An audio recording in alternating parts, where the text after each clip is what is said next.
Story 15 of the Best American Humorous Short Stories by Alexander Jessup, Editor. Bargain Day at Tutt House by George Randolph Chester. 1. Just as the stage rumbled over the rickety old bridge, creaking and groaning, the sun came from behind the clouds that had frowned all the way, and the passengers cheered up a bit. The two richly dressed matrons who had been so utterly and unnecessarily oblivious to the presence of each other now suspended hostilities for the moment by mutual and unspoken consent, and viewed with relief the little golden-tinted valley and the tree-clad road just beyond. The respective husbands of these two ladies exchanged a mere glance, no more, of comfort. They, too, were relieved, though more by the momentary truce than by anything else. They regretted very much to be compelled to hate each other, for each had reckoned up his vis-a-vis as a rather proper sort of fellow, probably a man of some achievement, used to good living and good company. Extreme iciness was unavoidable between them, however. When one stranger has a splendidly preserved blonde wife, and the other a splendidly preserved brunette wife, both of whom have won social prominence by years of hard fighting and aloofness, there remains nothing for the two men but to follow the lead, especially when directly under the eyes of the leaders.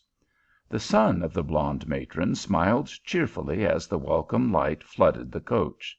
He was a nice-looking young man of about 22, one might judge, and he did his smiling, though, in a perfectly impersonal and correct sort of manner, at the pretty daughter of the brunette matron.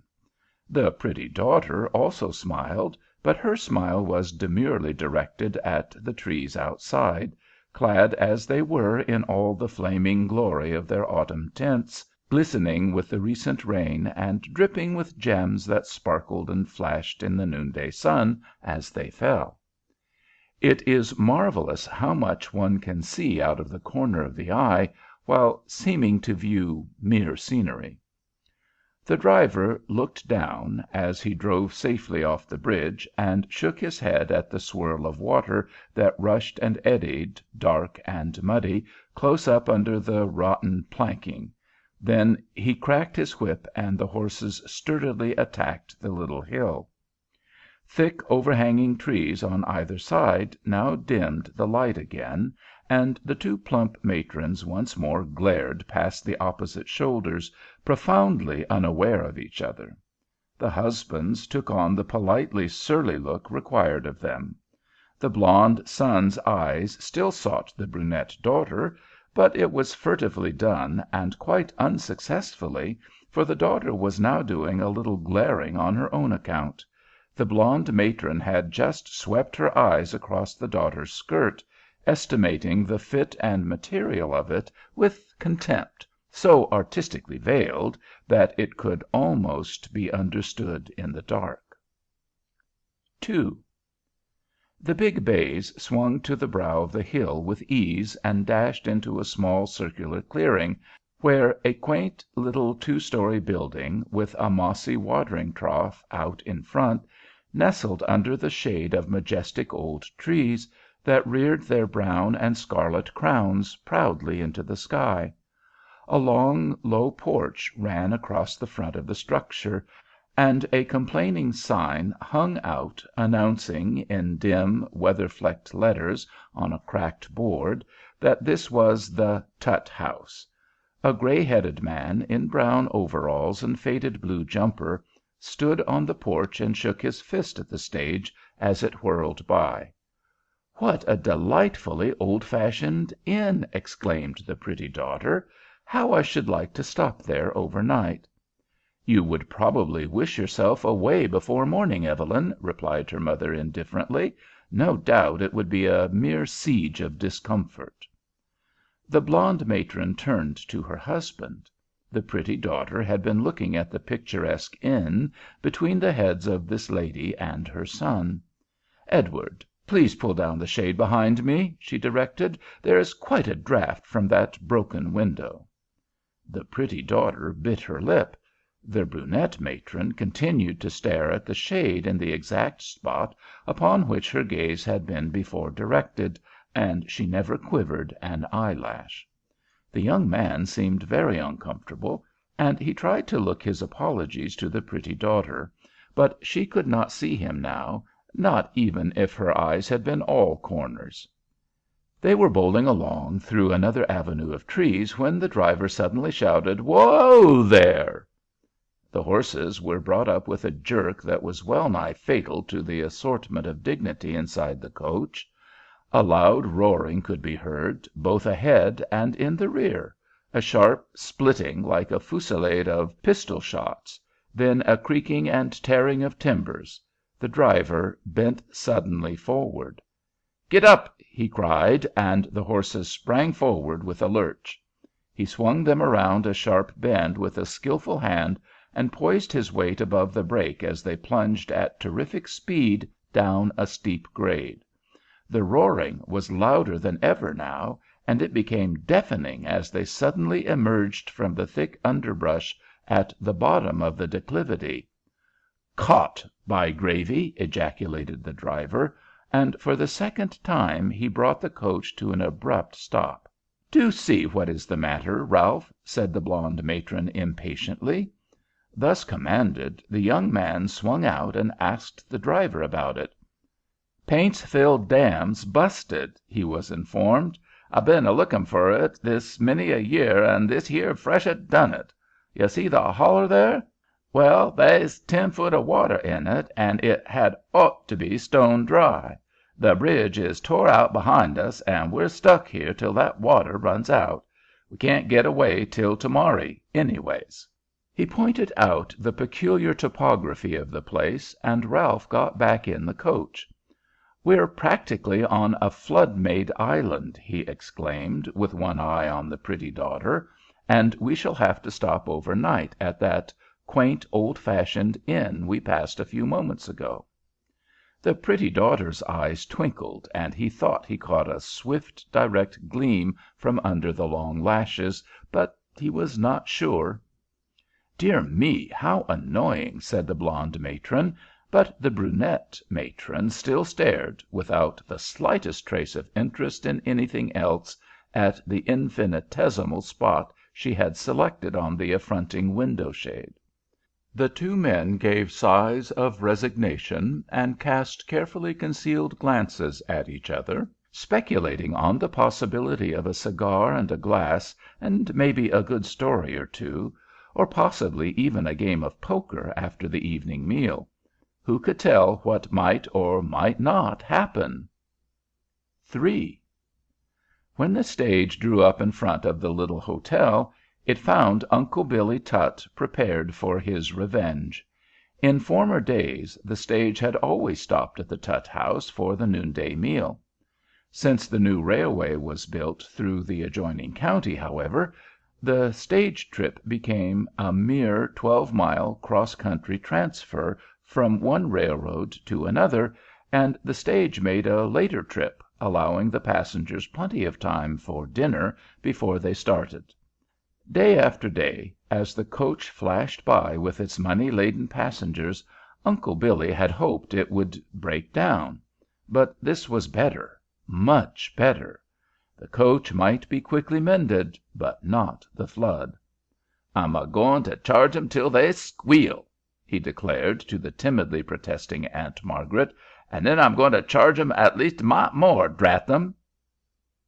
He retreated behind the rough wooden counter that did duty as a desk, slammed open the flimsy paper-bound cash book that served as a register, and planted his elbows uncompromisingly on either side of it.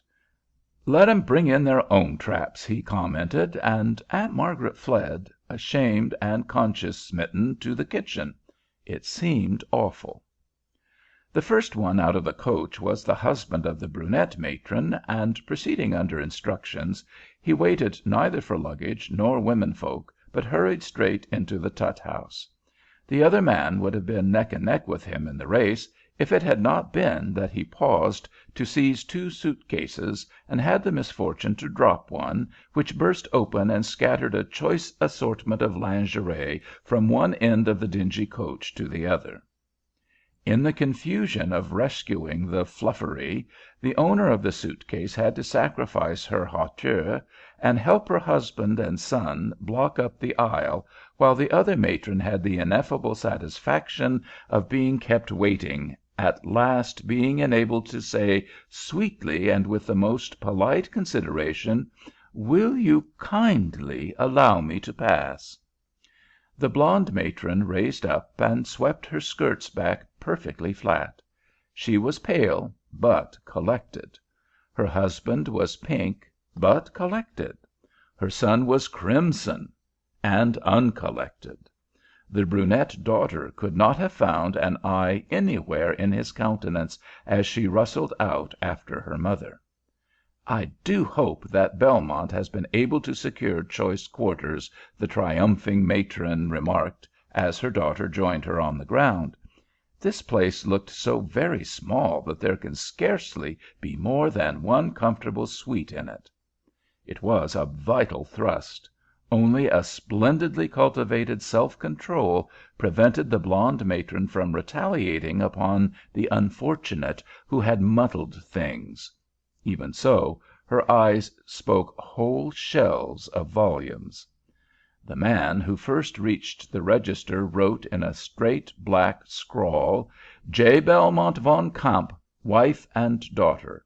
There being no space left for his address, he put none down. "I want 3 adjoining rooms, en suite, if possible," he demanded. "3!" exclaimed Uncle Billy, scratching his head. "Want 2, do ye? I ain't got but 6 bedrooms in the house. Me and Marge sleeps in one, and we're a getting too old for a shakedown on the floor. I'll have to save 1 room for the driver, and that leaves 4. You take 2 now." Mr. Van Kamp cast a hasty glance out of the window. The other man was getting out of the coach. His own wife was stepping on the porch. "What do you ask for meals and lodging until this time to morrow?" he interrupted. The decisive moment had arrived. Uncle Billy drew a deep breath. "$2 a head," he defiantly announced. There, it was out. He wished Margaret had stayed to hear him say it. The guest did not seem to be seriously shocked, and Uncle Billy was beginning to be sorry he had not said $3, when Mr. Van Kamp stopped the landlord's own breath. "I'll give you $15 for the 3 best rooms in the house," he calmly said, and Landlord Tutt gasped as the money fluttered down under his nose. "Jist take your folks right on up, Mr. Kamp," said Uncle Billy, pouncing on the money. "The room is the 3 right along the hull front of the house. I'll be up and make a fire in a minute. Jist take the Jonesville Banner and the Utica Clarion along with you." As the swish of skirts marked the passage of the Van Kamps up the wide hall stairway, the other party swept into the room. The man wrote in a round flourish, "Edward Eastman Ellsworth, wife and son." "I'd like 3 choice rooms en suite," he said. "Gosh," said Uncle Billy, regretfully, "that's what Mr. Kamp wanted, fust off, and he got it. There hain't but the little room over the kitchen left. I'll have to put you and your wife in that, and let your boy sleep with the driver." The consternation in the Ellsworth party was past calculating by any known standards of measurement. The thing was an outrage. It was not to be borne. They would not submit to it. Uncle Billy, however, secure in his mastery of the situation, calmly quartered them as he had said, "And let 'em splutter all they want to," he commented comfortably to himself. 4. The Ellsworths were holding a family indignation meeting on the broad porch when the Van Kamps came contentedly down for a walk, and brushed by them with unseeing eyes. "It makes a perfectly fascinating suite," observed Mrs. Van Kamp, in a pleasantly conversational tone that could be easily overheard by any one impolite enough to listen. That delightful old-fashioned fireplace in the middle apartment makes it an ideal sitting room, and the beds are so roomy and comfortable." "I just knew it would be like this," chirruped Miss Evelyn. "I remarked as we passed the place, if you will remember, how charming it would be to stop in this dear, quaint old inn overnight. All my wishes seem to come true this year." These simple and, of course, entirely unpremeditated remarks were as vinegar and wormwood to Mrs. Ellsworth, and she gazed after the retreating Van Kamps with a glint in her eye that would make one understand Lucretia Borgia at last. Her son also gazed after the retreating Van Kamp. She had an exquisite figure, and she carried herself with the most delectable grace. As the party drew away from the inn, she dropped behind the elders and wandered off into a side path to gather autumn leaves. Ralph, too, started off for a walk, but naturally not in the same direction. "Edward," suddenly said Mrs. Ellsworth, "I want you to turn those people out of that suite before night." "Very well," he replied with a sigh, and got up to do it. He had wrecked a railroad and made one, and had operated successful corners in nutmegs and chicory. No task seemed impossible. He walked in to see the landlord. "What are the Van Kamps paying you for those 3 rooms?" he asked. "$15," Uncle Billy informed him, smoking one of Mr. Van Kamp's good cigars and twiddling his thumbs in huge content. "I'll give you 30 for them. Just set their baggage outside and tell them the rooms are occupied." "No, sir—ree!" rejoined Uncle Billy. "A bargain's a bargain, and I allus stick to one I make." Mr. Ellsworth withdrew, but not defeated. He had never supposed that such an absurd proposition would be accepted. It was only a feeler, and he had noticed a wince of regret in his landlord. He sat down on the porch and lit a strong cigar. His wife did not bother him. She gazed complacently at the flaming foliage opposite, and allowed him to think. Getting impossible things was his business in life, and she had confidence in him. "I want to rent your entire house for a week," he announced to Uncle Billy a few minutes later. It had occurred to him that the flood might last longer than they anticipated. Uncle Billy's eyes twinkled. "I reckon it kin be did," he allowed. "I reckon a hotel man's got a right to rent his hull house airy minute." "Of course he has. How much do you want?" Uncle Billy had made one mistake in not asking this sort of folks enough, and he reflected in perplexity. "Make me an offer," he proposed. "Effen it hain't enough, I'll tell you. You want to rent the whole place, back lot and all." "No, just the mere house. That will be enough," answered the other with a smile. He was on the point of offering $100, when he saw the little wrinkles about Mr. Tutt's eyes, and he said 75. "Sure, you're joking," retorted Uncle Billy. He had been considered a fine horse trader in that part of the country. "Make it 125, and I'll go you." Mr. Ellsworth counted out some bills. "Here's 100," he said. "That ought to be about right." "15 more," insisted Uncle Billy. With a little frown of impatience, the other counted off the extra money and handed it over. Uncle Billy gravely handed it back. "Them's the $15 Mr. Kamp give me," he explained. "You've got the whole house for a week, and, of course, all the money that's tooken in is yourn. You can do as you please about renting out rooms to other folks, I reckon. A bargain's a bargain, and I allus stick to one I make." 5. Ralph Ellsworth stalked among the trees, feverishly searching for squirrels, scarlet leaves, and the glint of a brown walking dress, this last not being so easy to locate in sunlit autumn woods. Time after time he quickened his pace, only to find that he had been fooled by a patch of dogwood, a clump of haw bushes, or even a leaf-strewn knoll, but at last he unmistakably saw the dress, and then he slowed down to a careless saunter. She was reaching up for some brilliantly colored maple leaves, and was entirely unconscious of his presence, especially after she had seen him.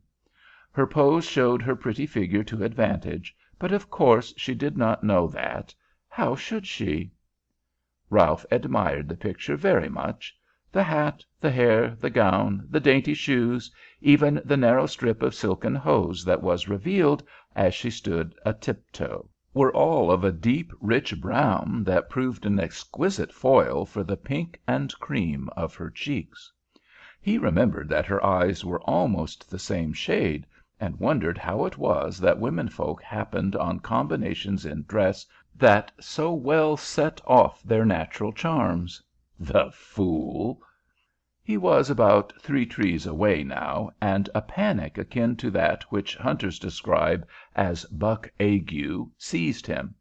He decided that he really had no excuse for coming any nearer.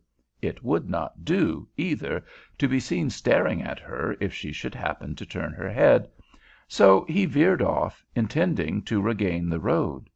It would be impossible to do this without passing directly in her range of vision, and he did not intend to try to avoid it. He had a fine, manly figure of his own. He had just passed the nearest radius to her circle, and was proceeding along the tangent that he had laid out for himself, when the unwitting maid looked carefully down and saw a tangle of roots at her very feet. She was so unfortunate, a second later, as to slip her foot in this very tangle and give her ankle ever so slight a twist. "Oh!"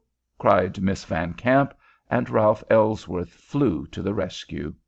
He had not been noticing her at all, and yet he had started to her side before she had even cried out, which was strange. She had a very attractive voice. "May I be of assistance?" he anxiously inquired. "I think not, thank you," she replied, compressing her lips to keep back the intolerable pain, and half closing her eyes to show the fine lashes. Declining the proffered help, she extricated her foot, picked up her autumn branches, and turned away. She was intensely averse to anything that could be construed as a flirtation, even of the mildest. He could certainly see that. She took a step, swayed slightly, dropped the leaves, and clutched out her hand to him. "It is nothing," she assured him in a moment, withdrawing the hand after he had held it quite long enough. "Nothing whatever. I gave my foot a slight wrench, and turned the least bit faint for a moment."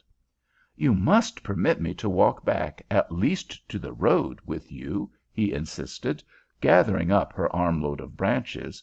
"I couldn't think of leaving you here alone."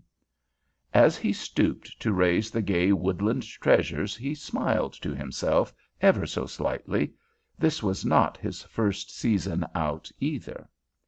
"Delightful spot, isn't it?" he observed as they regained the road and sauntered in the direction of the Tutt House. "Quite so," she reservedly answered. She had noticed that smile as he stooped. He must be snubbed a little.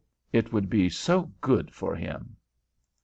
"You don't happen to know Billy Evans of Boston, do you?" he asked. "I think not. I am but very little acquainted in Boston." "Too bad," he went on. "I was rather in hopes you knew Billy. All sorts of a splendid fellow, and knows everybody." "Not quite, it seems," she reminded him, and he winced at the error. In spite of the sly smile that he had permitted to himself, he was unusually interested. He tried the weather, the flood, the accident, golf, books, and 3 good, substantial, warranted jokes, but the conversation lagged in spite of him. Miss Van Kamp would not for the world have it understood that this unconventional meeting, made allowable by her wrenched ankle, could possibly fulfill the functions of a formal introduction. "What a ripping, queer old building that is!" he exclaimed, making one more brave effort as they came in sight of the hotel. "It is, rather," she assented. "The rooms in it are as quaint and delightful as the exterior, too." She looked as harmless and innocent as a basket of peaches as she said it, and never the suspicion of a smile deepened the dimple in the cheek toward him. The smile was glowing cheerfully away inside, though. He could feel it, if he could not see it, and he laughed aloud. "Your crowd rather got the better of us there," he admitted, with the keen appreciation of one still quite close to college days. "Of course, the mater is furious, but I rather look on it as a lark." She thawed like an April icicle. "It's perfectly jolly," she laughed with him. "Awfully selfish of us, too, I know, but such loads of fun." They were close to the Tutt House now, and her limp, that had entirely disappeared as they emerged from the woods, now became quite perceptible. There might be people looking out of the windows, though it is hard to see why that would affect a limp. Ralph was delighted to find that a thaw had set in, and he made one more attempt to establish at least a proxy acquaintance. "You don't happen to know Payson Kingsley, of Philadelphia, do you?" "I'm afraid I don't," she replied. "I know so few Philadelphia people, you see." She was rather regretful about it this time. He really was a clever sort of a fellow, in spite of that smile. The center window in the second floor of the Tutt House swung open, its little squares of glass flashing jubilantly in the sunlight. Mrs. Ellsworth leaned out over the sill, from the quaint old sitting room of the Van Kamp apartments. "Oh, Ralph!" she called in her most dulcet tones, "kindly excuse yourself, and come right on up to our suite for a few moments." VI. It is not nearly so easy to take a practical joke as to perpetuate one. Evelyn was sitting thoughtfully on the porch when her father and mother returned. Mrs. Ellsworth was sitting at the center window above, placidly looking out. Her eyes swept carelessly over the Van Kamps and unconcernedly passed on to the rest of the landscape. Mrs. Van Kamp gasped and clutched the arm of her husband. There was no need. He, too, had seen the apparition. Evelyn now, for the first time, saw the real humor of the situation. She smiled as she thought of Ralph. She owed him one, but she never worried about her debts. She always managed to get them paid, principal and interest. Mr. Van Kamp suddenly glowered and strode into the Tutt House. Uncle Billy met him at the door, reflectively chewing a straw, and handed him an envelope. Mr. Van Kamp tore it open and drew out a note. 3 $5 bills came out with it and fluttered to the porch floor. This missive confronted him. Mr. J. Belmont Van Kamp, Dear Sir, this is to notify you that I have rented the entire Tutt House for the ensuing week and am compelled to assume possession of the 3 second-floor front rooms. Herewith I am enclosing the $15 you paid to secure the suite. You are quite welcome to make use, as my guest, of the small room over the kitchen. You will find your luggage in that room. Regretting any inconvenience that this transaction may cause you, I am yours respectfully, Edward Eastman Ellsworth. Mr. Van Kamp passed the note to his wife and sat down on a large chair. He was glad that the chair was comfortable and roomy. Evelyn picked up the bills and tucked them into her waist. She never overlooked any of her perquisites. Mrs. Van Kamp read the note, and the tip of her nose became white. She also sat down, but she was the first to find her voice. "Atrocious!" she exclaimed. "Atrocious! Simply atrocious, Belmont! This is a house of public entertainment. They can't turn us out in this high-handed manner. Isn't there a law or something to that effect?" "It wouldn't matter if there was," he thoughtfully replied. "This fellow Ellsworth would be too clever to be caught by it. He would say that the house was not a hotel, but a private residence during the period for which he has rented it. Personally, he rather admired Ellsworth. Seemed to be a resourceful sort of chap who knew how to make money behave itself and do its little tricks without balking in the harness. "Then you can make him take down the sign," his wife declared. He shook his head decidedly.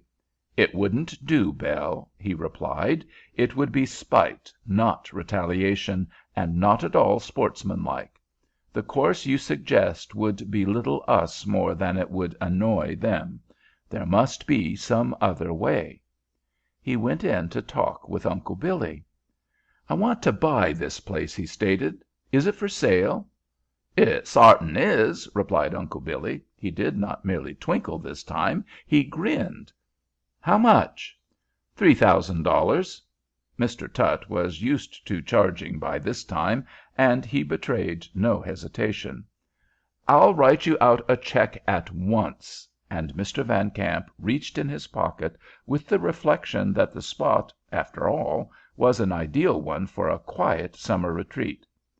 "Ain't you going to scribble that there 3,000 on a piece of paper?" inquired Uncle Billy, sitting bolt upright. "Effen you air figuring on that, Mr. Kamp, jest you save your time. I give a man $4 for one of them checkin' things onct, and I owe myself them $4 yit." Mr. Van Kamp retired in disorder, but the thought of his wife and daughter waiting confidently on the porch stopped him. Moreover, the thing had resolved itself rather into a contest between Ellsworth and himself, and he had done a little making and breaking of men and things in his own time. He did some Gatling gun thinking out by the newel post, and presently rejoined Uncle Billy. "Mr. Tutt, tell me just exactly what Mr. Ellsworth rented, please," he requested. "The whole house," replied Billy, and then he somewhat sternly added, "paid me spot cash fer it, too." Mr. Van Kamp took a wad of loose bills from his trousers pocket, straightened them out leisurely, and placed them in his bill book, along with some smooth yellowbacks of eye-bulging denominations. Uncle Billy sat up and stopped twiddling his thumbs. "Nothing was said about the furniture, was there?" suavely inquired Van Kamp. Uncle Billy leaned blankly back in his chair. Little by little the light dawned on the ex-horse trader. The crow's feet reappeared about his eyes, his mouth twitched, he smiled, he grinned, then he slapped his thigh and haw-hawed. "No!" roared Uncle Billy. "No, there wasn't, by gum!" "Nothing but the house?" "His very own words," chuckled Uncle Billy. "Jist the mere house, says he, and he gets it. A bargain's a bargain, and I always stick to one I make." "How much for the furniture for the week?" $50. Mr. Tutt knew how to do business with this kind of people now, you bet. Mr. Van Kamp promptly counted out the money. "Drat it," commented Uncle Billy to himself, "I could have got more. Now where can we make ourselves comfortable with this furniture?" Uncle Billy chirked up. All was not yet lost. "Wall," he reflectively drawled, "there's the new barn.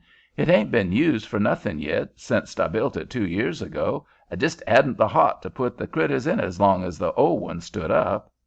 The other smiled at this flashlight on Uncle Billy's character, and they went out to look at the barn. 7.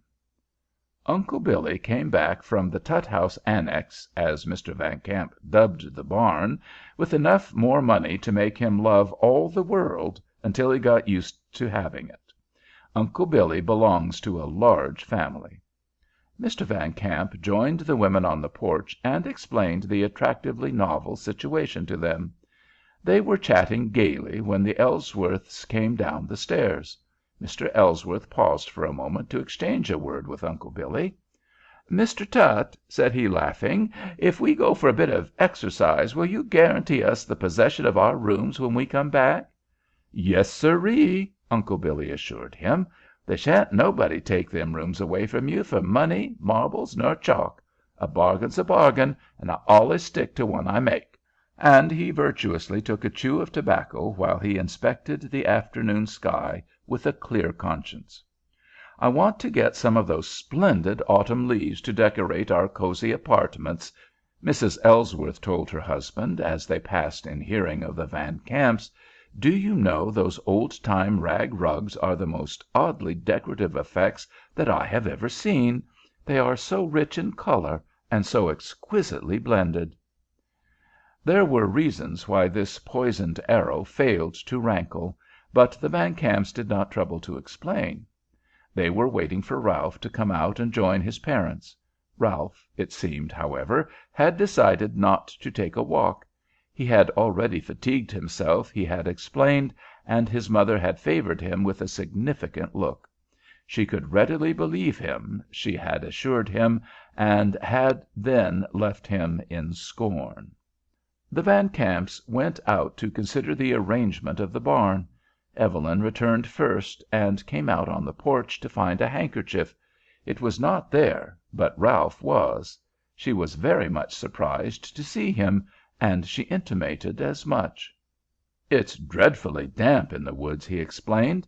"By the way, you don't happen to know the Whitleys of Washington, do you? Most excellent people."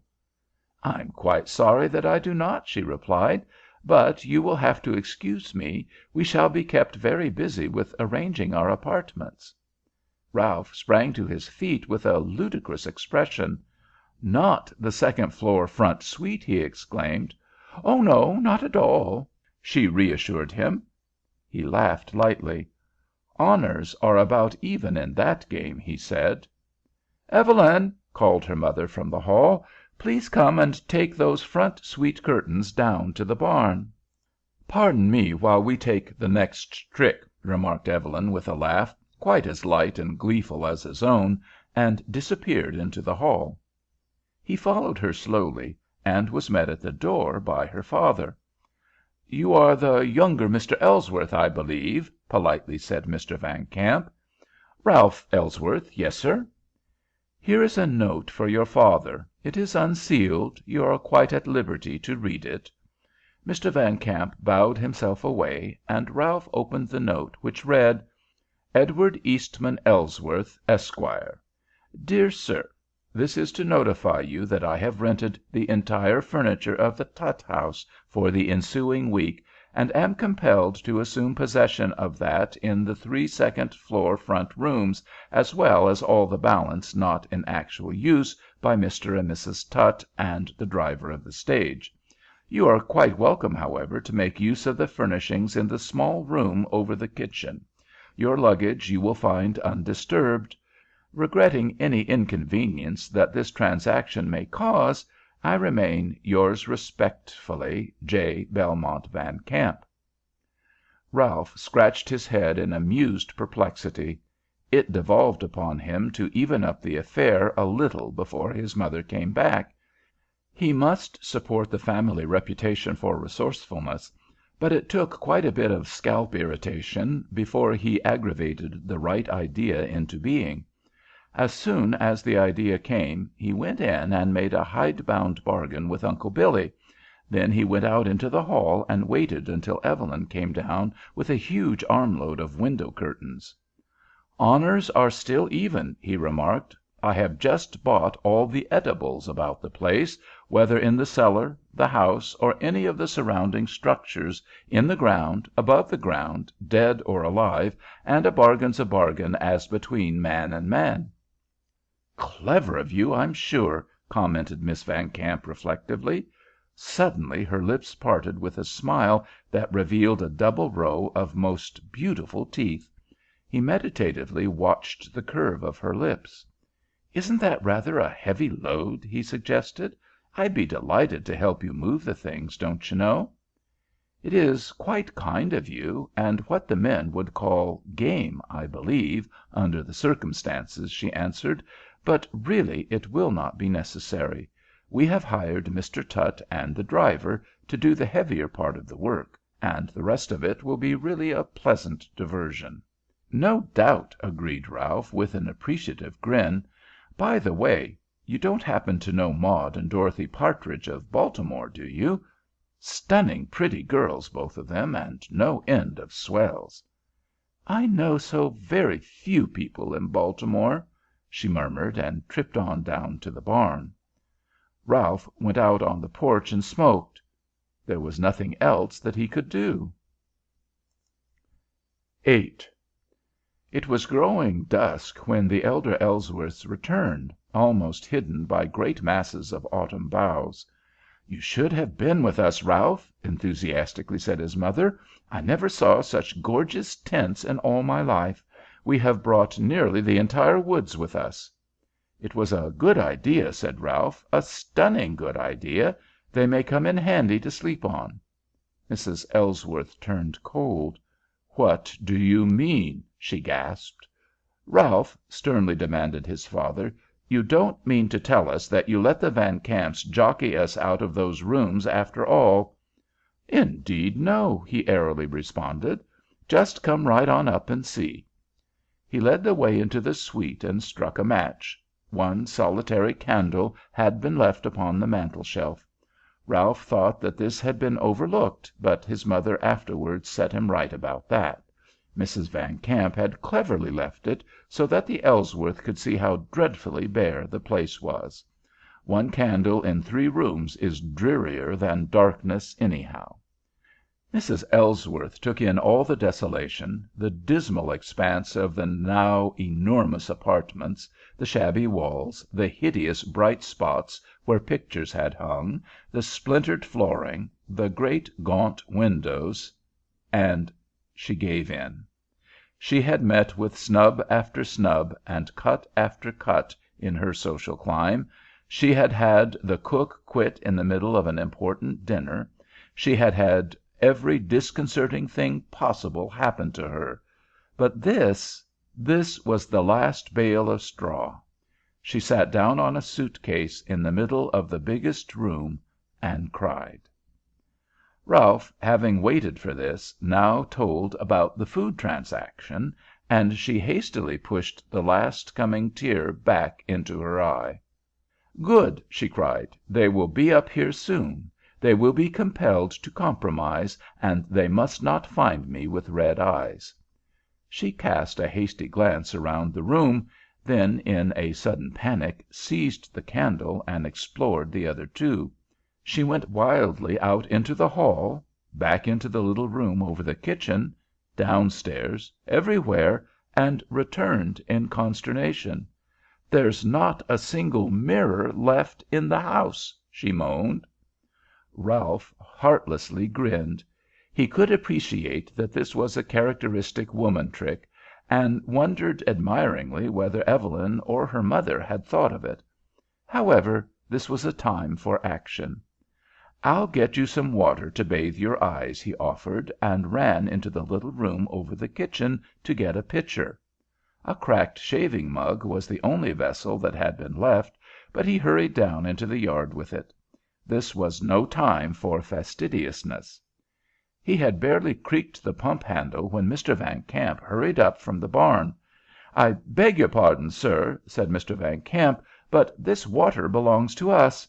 My daughter bought it, all that is in the ground, above the ground, or that may fall from the sky upon these premises."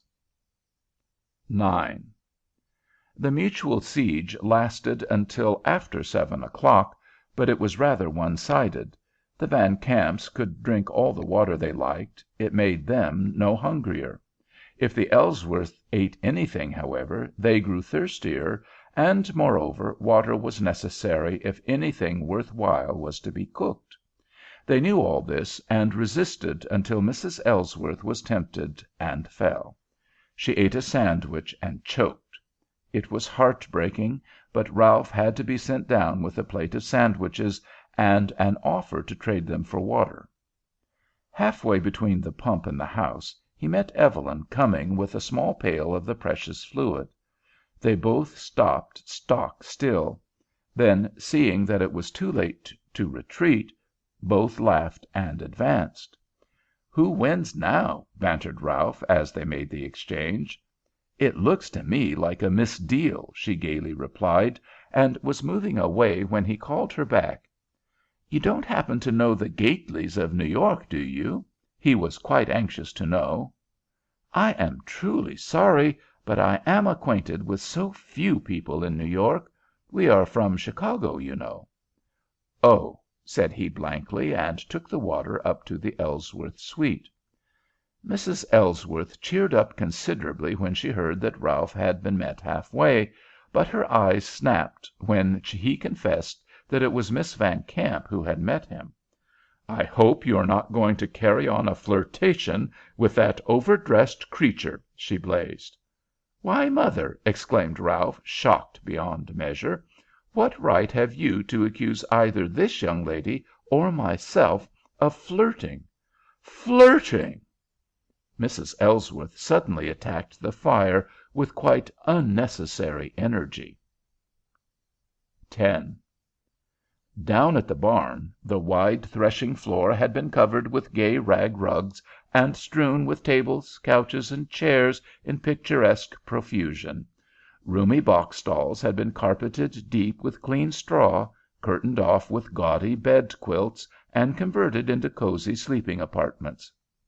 The mow and the stalls had been screened off with lace curtains and blazing counterpanes, and the whole effect was one of Oriental luxury and splendor. Alas, it was only an effect. The red-hot parlor stove smoked abominably. The pipe carried other smoke out through the haymow window, only to let it blow back again. Chill cross draughts whistled in from cracks too numerous to be stopped up, and the miserable Van Kamps could only cough and shiver, and envy the Tutts and the driver, non-combatants who had been fed 2 hours before. Up in the second-floor suite there was a roaring fire in the big fireplace, but there was a chill in the room that no mere fire could drive away, the chill of absolute emptiness. A man can outlive hardships that would kill a woman, but a woman can endure discomforts that would drive a man crazy. Mr. Ellsworth went out to hunt up Uncle Billy with an especial solace in mind.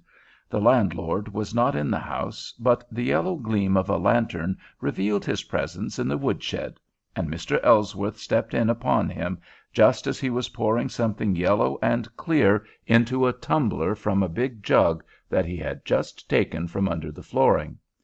"How much do you want for that jug and its contents?" he asked, with a sigh of gratitude that this supply had been overlooked. Before Mr. Tutt could answer, Mr. Van Kamp hurried in at the door. "Wait a moment," he cried. "I want to bid on that." "This here jug hain't for sale at no price," Uncle Billy emphatically announced, nipping all negotiations right in the bud. "It's too pesky hard to sneak this here liquor in past March, but I reckon it's my treat, gents. Ye can have all ye want."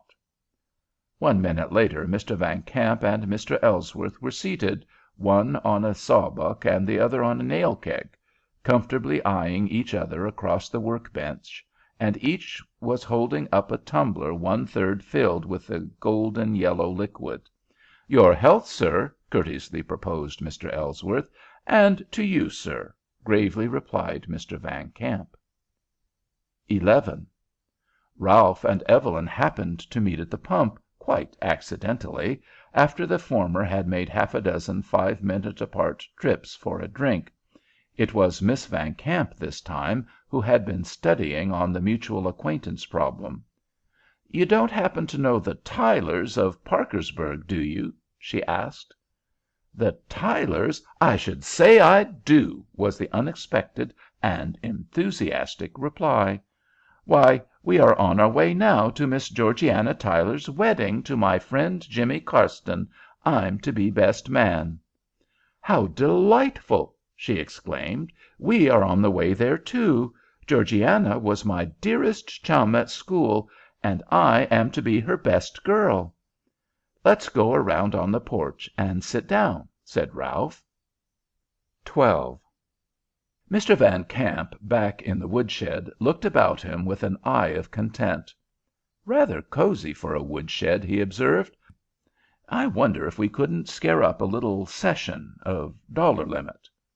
Both Uncle Billy and Mr. Ellsworth were willing. Death and poker level all Americans. A fourth hand was needed, however. The stage driver was in bed and asleep, and Mr. Ellsworth volunteered to find the extra player. "I'll get Ralph," he said. "He plays a fairly stiff game." He finally found his son on the porch, apparently alone, and stated his errand. "Thank you, but I don't believe I care to play this evening," was the astounding reply, and Mr. Ellsworth looked closer. He made out, then, a dim figure on the other side of Ralph. "Oh, of course not," he blundered, and went back to the woodshed. Three-handed poker is a miserable game, and it seldom lasts long. It did not in this case. After Uncle Billy had won the only jackpot deserving of the name, he was allowed to go blissfully to sleep with his hand on the handle of the big jug. After poker there is only one other always available amusement for men, and that is business. The two travelers were quite well acquainted when Ralph put his head in at the door. "Thought I'd find you here," he explained. "It just occurred to me to wonder whether you gentlemen had discovered as yet that we are all to be house guests at the Carston Tyler wedding." "Why, no!" exclaimed his father, in pleased surprise. "It is a most agreeable coincidence. Mr. Van Kamp, allow me to introduce my son Ralph. Mr. Van Kamp and myself, Ralph, have found out that we shall be considerably thrown together in a business way from now on. He has just purchased control of the Metropolitan and Western string of interurbans." "Delighted, I'm sure," murmured Ralph, shaking hands, and then he slipped out as quickly as possible. Some one seemed to be waiting for him. Perhaps another 20 minutes had passed when one of the men had an illuminating idea that resulted, later on, in pleasant relations for all of them. It was about time, for Mrs. Ellsworth up in the bare suite, and Mrs. Van Kamp down in the draughty barn, both wrapped up to the chin and both still chilly, had about reached the limit of patience and endurance. "Why can't we make things a little more comfortable for all concerned?" suggested Mr. Van Kamp. "Suppose, as a starter, that we have Mrs. Van Kamp give a shiver party down in the barn." "Good idea," agreed Mr. Ellsworth. "A little diplomacy will do it. Each one of us will have to tell his wife that the other fellow made the first abject overtures." Mr. Van Kamp grinned understandingly and agreed to the infamous ruse. "By the way," continued Mr. Ellsworth with a still happier thought, "you must allow Mrs. Ellsworth to furnish the dinner for Mrs. Van Kamp's shiver party." "Dinner!" gasped Mr. Van Kamp. "By all means." Both men felt an anxious yawning in the region of the appetite, and a yearning moisture wetted their tongues. They looked at the slumbering Uncle Billy and decided to see Mrs. Tutt themselves about a good hot dinner for 6. "Law me!" exclaimed Aunt Margaret when they appeared at the kitchen door. "I swan I thought you folks had never come to your senses. Here I've had a big pot of stewed chicken ready on the stove for 2 mortal hours. I can give you that, and smashed taters, and chicken gravy, and dried corn, and hot corn pone, and currant jell, and strawberry preserves, and my own cannon peaches, and pumpkin pie, and coffee. Will that do ye?" Would it do? Would it do? As Aunt Margaret talked, the kitchen door swung wide, and the two men were stricken speechless with astonishment. There, across from each other at the kitchen table, sat the utterly selfish and traitorous younger members of the rival houses of Ellsworth and Van Kamp, deep in the joys of chicken and mashed potatoes and gravy and hot corn pone and all the other fixins, laughing and chatting gaily like chums of years' standing. They had seemingly just come to an agreement about something or other, for Evelyn, waving the shorter end of a broken wishbone, was vivaciously saying to Ralph, "A bargain's a bargain, and I always stick to one I make." End of Story 15.